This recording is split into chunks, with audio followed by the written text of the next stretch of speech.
2020년 1월 22일 오늘의 이슈를 살펴보는 이슈체크입니다. 중국에서 발생한 우한 폐렴이 전역으로 확산되면서 확진자가 계속해서 늘고 있습니다. 이에 중국 정부는 2003년 사스 사태 재발을 막기 위해 우한 폐렴과의 전쟁을 선포했는데요. 오늘 이슈체크에서는 급속히 퍼지고 있는 중국 우한 폐렴 사태에 대해 살펴보겠습니다. 김아련 기자와 함께합니다. 안녕하세요. 김아련입니다. 네, 현재 우한 폐렴 어떤 상황이죠? 네, 우한 폐렴은 아직 명확한 감염 경로와 원인은 밝혀지지 않은 상태입니다. 22일 인민일보 위챗 계정에 따르면 중국 국가위생건강위원회는 우한 폐렴 확진자가 총 324명이라고 집계했습니다.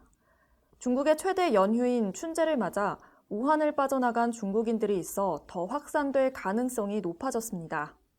네, 무엇보다 전염성이 강하다고 알려진 우한 폐렴, 어떤 질환입니까? 네, 우한 폐렴은 신종 코로나 바이러스인 것으로 알려졌는데요. 20여일 만에 완치된 남성이 인터뷰를 통해 41도에 이르는 고열 등 병의 증상에 대해 소개했습니다. 오한 등의 증세가 있었지만 감기로 여겼고 고열이 계속되면서 몸에 힘이 전혀 없었다고 밝혔습니다. 그는 휴식을 취했는데도 불구하고 먹으면 바로 토했고 열이 지속됐습니다. 결국 혈중 산소 포화도가 60%로 떨어지는 등 생명이 위험한 상황이 발생했다고 전했습니다. 네, 그렇군요. 우한 폐렴의 치료법 있습니까? 네, 아직까지는 특효약이 없는 것으로 알려져 불안감이 더욱 커지고 있습니다. 우한 폐렴은 신체의 면역 기능을 활성화해 바이러스에 맞서도록 하는 것이 최선의 방법이라고 알려졌는데요. 사람마다 면역 기능에 따라서 증상의 정도가 달라질 수 있는 것으로 알려졌습니다. 네, 아무래도 우한 폐렴이 다른 지역으로 확산하는 것이 중요한 문제인데 중국뿐만 아니라 다른 지역에서도 발생했나요? 네, 그렇습니다. 홍콩대 전염병 역학통제센터는 우한 폐렴이 지난 17일까지 이미 중국 내 20여 개 도시로 확산했으며 우한 내 감염자 1000여 명과 다른 도시 감염자 116명을 포함해 중국 내 감염자가 이미 약 1,400여 명에 이른다는 추정치를 내놨습니다.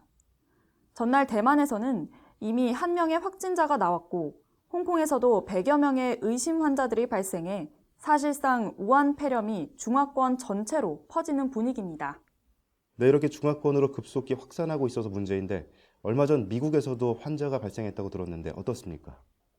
네, 그렇습니다.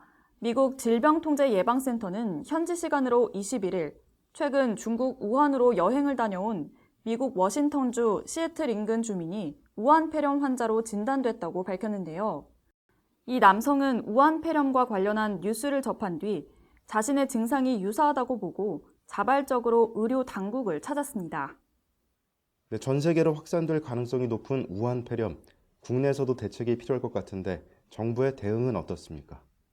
네, 국내에서도 우려가 높아지는 가운데 문 대통령은 22일 오전 관련 상황을 보고받고 검역 및 예방 조치에 만전을 기할 것을 지시했습니다.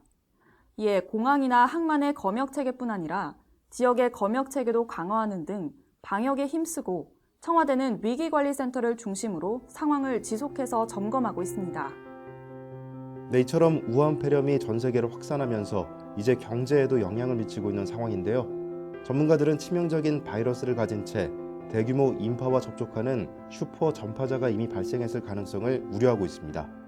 이러한 우한 폐렴의 확산을 막기 위해 중국 정부는 물론 전 세계 보건당국에 고심이 담긴 대책이 시급해 보입니다. 이상 이슈체크였습니다.